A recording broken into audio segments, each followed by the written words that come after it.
پاکستانی اور ایرانی بلوچستان میں جاری بلوچ قوم پرستی کی تحریک اور اس سے جڑی ہوئی عسکری کارروائیاں کوئی نئی چیز نہیں۔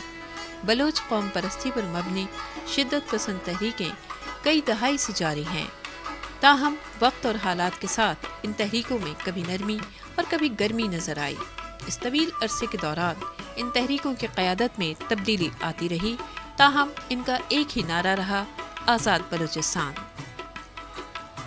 بلوچستان کا ماخذ لفظ بلوچ ہے، یعنی بلوچوں کی سرزمین۔ بعض محقق کہتے ہیں کہ بلوچ آریائی نسل سے ہیں جو البرز کے شمالی علاقوں میں رہتے تھے۔ بعض تاریخ دانوں کا کہنا ہے کہ بلوچ نسلاً عرب ہیں، بعض کا خیال ہے کہ یہ کرد ہیں اور کچھ کا خیال ہے کہ یہ تاجک نسل سے تعلق رکھتے ہیں۔ خود بلوچوں کے پاس ایک نظم کے سوا کوئی قدیم مواد نہیں، اور اس نظم کے مطابق وہ حضرت امیر حمزہ کی اولاد ہیں اور حلب سے آئے ہیں۔ اس میں مزید یہ بیان ہوا ہے کہ انہوں نے کربلا میں حضرت امام حسین علیہ السلام کا ساتھ دیا تھا اور ان کی شہادت کے بعد وہاں سے سیستان اور مکران آئے۔ بعض ریسرچ اسکالرز کی رائے ہے کہ بلوچ کیسپین کے ساحلی علاقے سے ایران منتقل ہوئے تھے۔ آج بھی ایران میں بلوچوں کا علاقہ سیستان بلوچستان کہلاتا ہے، جس کا دارالحکومت زاہدان ہے۔ بلوچ ایران کی کل آبادی کا 2% ہیں۔ افغانستان میں زابل کے علاقے میں بلوچوں کی بڑی تعداد آباد ہے، جبکہ پاکستانی بلوچستان رقبے کے لحاظ سے پاکستان کا سب سے بڑا صوبہ ہے۔ قدرتی وسائل سے مالا مال بلوچستان محل وقوع کے اعتبار سے اہم ترین صوبہ ہے۔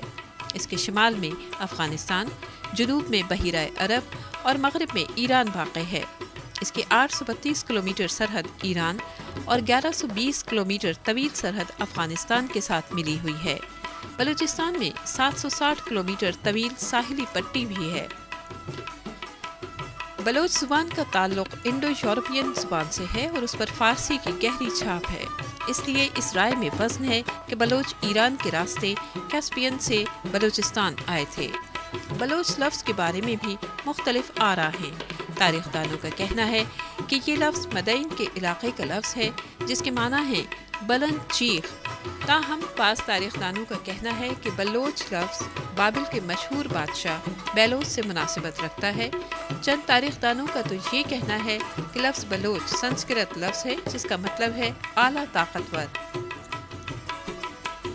آثار قدیمہ کی دریافت سے یہ بات ثابت ہو گئی ہے کہ بلوچستان میں پتھروں کے دور میں بھی آبادی تھی۔ مہر گڑھ کے علاقے میں 7000 سال قبل مسیح کے زمانے کی آبادی کے نشانات ملے ہیں۔ اسکندر اعظم کی فتح سے قبل بلوچستان کے علاقے پر ایران کی حکمرانی تھی، اور قدیم دستاویزات کے مطابق یہ علاقہ ماکہ کہلاتا تھا۔ 325 سال قبل مسیح اسکندر اعظم جب سندھو کی مہم کے بعد عراق میں بابل پر حملہ کرنے جا رہا تھا تو مکران سے گزرا تھا۔ پاکستان کے ساحل کا زیادہ تر حصہ بلوچستان کا ساحلی علاقہ ہے۔ قیام پاکستان کے وقت مشرقی بنگال، سندھ، پنجاب اور صوبہ خیبر پختونخوا کی طرح برطانوی راج کا باقاعدہ حصہ نہیں تھا، بلکہ 1947 تک بلوچستان قلات، خاران، مکران اور لسبیلا کی ریاستوں پر مشتمل تھا، جن پر برطانوی ایجنٹ نگراں تھا۔ قلات ان میں سب سے بڑی ریاست تھی۔ اس کے حکمراں خان قلات میر احمد یار خان نے قیام پاکستان سے 2 روز قبل اپنی ریاست کی مکمل آزادی کا اعلان کیا تھا۔ تاہم بلوچستان کے پاکستان کے ساتھ جبری الحاق کے خلاف بلوچوں نے بغاوت کی اور مسلح جدوجہد کا اعلان کیا۔ 1958 کو جنرل ایوب خان نے ملک میں فوجی مارشل لاء نافذ کر دیا اور کہا گیا کہ بلوچستان میں بغاوت ہو گئی ہے۔ بلوچ پہاڑوں پر نکل گئے۔ اس احتجاجی تحریک کے ایک سرکردہ رہنما سردار نوروز خان تھے۔ 1958 سے 1962 تک بلوچستان کی جنگ پہاڑوں میں لڑی جاتی رہی۔ بالآخر جنرل ایوب خان نے بلوچ رہنماؤں سے ایک معاہدہ کیا کہ اگر وہ ہتھیار ڈال دیں تو حکومت بلوچوں کے تمام مطالبات تسلیم کر لے گی۔ اس معاہدے کے تحت جب بلوچ پہاڑوں سے اترے تو انہیں گرفتار کیا گیا اور سزائیں دی گئیں۔ 7 رہنماؤں کو پھانسی دے دی گئی۔ اس واقعے کے فوراً بعد ایوب خان کے متعارف کردہ بنیادی جمہوری نظام کے تحت قومی اسمبلی کے لیے 1962 کے انتخابات ہوئے، جس میں سردار عطا اللہ مینگل، نواب خیر بخش مری اور دیگر بلوچ رہنما منتخب ہوئے۔ جنرل ایوب خان کی حکومت نے بلوچ منتخب رہنماؤں کو 1963 میں ایک بار پھر گرفتار کر لیا۔ ہزاروں کارکنوں کو بھی گرفتار کر کے مختلف جیلوں میں تشدد کا نشانہ بنایا گیا۔ جنرل ایوب خان کی جگہ لینے والے جنرل یحییٰ خان نے تمام بلوچ سیاسی اسیران کو رہا کر دیا۔ 1970 کے عام انتخابات میں بلوچ اور پختون قوم پرستوں کی جماعت نیشنل عوامی پارٹی نے پورے صوبے کی نشستیں بھاری اکثریت سے جیت لی اور سردار عطا اللہ مینگل بلوچستان کے وزیر اعلیٰ منتخب ہوئے۔ 1973 میں پاکستان کے وزیر اعظم ذوالفقار علی بھٹو نے بلوچستان میں نیشنل عوامی پارٹی کی حکومت کو برخاست کر دیا اور نواب اکبر خان بگٹی کو بلوچستان کا گورنر مقرر کر دیا۔ ایک بار پھر بلوچستان میں مسلح جدوجہد کا آغاز ہو گیا۔ فوجی آپریشن کے دوران ہزاروں افراد قتل ہوئے اور سیاسی لیڈران کو گرفتار کر کے جیلوں میں قید کر دیا گیا۔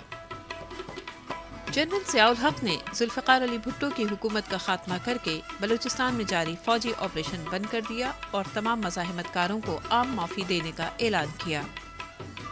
تمام سیاسی رہنماؤں سمیت کارکنوں کو جیل سے رہا کر دیا گیا۔ اس دوران نواب خیر بخش مری 10,000 ساتھیوں سمیت افغانستان نقل مکانی کر گئے اور قلات غزنی کے علاقے میں مقیم ہو گئے۔ یہ قیام افغانستان میں کمیونسٹ حکومت کے خاتمے تک جاری رہا۔ جب طالبان نے افغانستان پر قبضہ کیا اور افغانستان کے صدر ڈاکٹر نجیب اللہ کو پھانسی دے دی تو نواب خیر بخش مری اپنے ساتھیوں سمیت دوبارہ بلوچستان آ گئے۔ جنرل ضیاء کا دور بلوچستان میں نسبتاً امن کا دور تھا۔ اس وقت قوم پرست رہنما ملک سے باہر چلے گئے۔ سردار عطا اللہ مینگل اس دور میں لندن میں خود ساختہ جلا وطنی میں رہے، تاہم بائیں بازو کے رہنما میر غوث بخش بزنجو تحریک بحالی جمہوریت ARD میں سرگرم تھے۔ 1988 کے بعد نواب اکبر خان بگٹی نے منتخب وزیر اعلیٰ کے طور پر صوبے میں حکومت بنائی، جسے برخاست کر دیا گیا۔ بعد میں سردار عطا اللہ مینگل کے صاحبزادے سردار اختر جان مینگل نے حکومت سازی کی تو اسے بھی ختم کر دیا گیا۔